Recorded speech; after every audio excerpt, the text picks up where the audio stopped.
Samsung just dropped their first official teasers for the Galaxy Z Fold 7, and they're hinting at something bigger than just a new phone. What's up guys, Atif Official here, and we've got major news about Samsung's foldable future. Number 1, the thinness flex. Check this out. Samsung's teaser GIF shows a phone so thin, it'll make your head spin. We're talking just 3.9 millimeters when unfolded. That's thinner than most smartphones folded in half.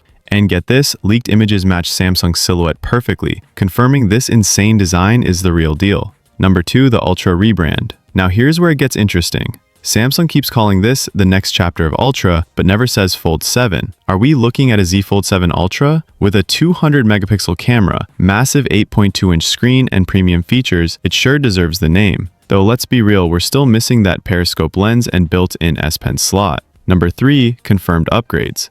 Samsung's blog post confirms 3 big things.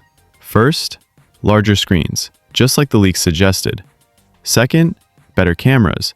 And third, new Galaxy AI features made for foldables. Plus, we've got QI2 wireless charging confirmed through certification leaks. Number 4, leaked details. Here's what else we know. Colors.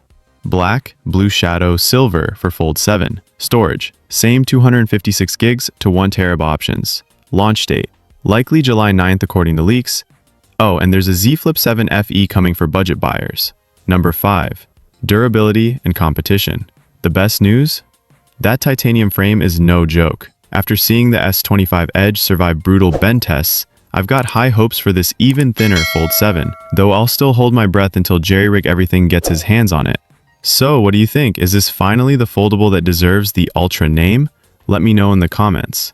And if you want to see Samsung's crazy new tri-fold phone that turns into a 10-inch tablet, click right here. I'll see you in that video.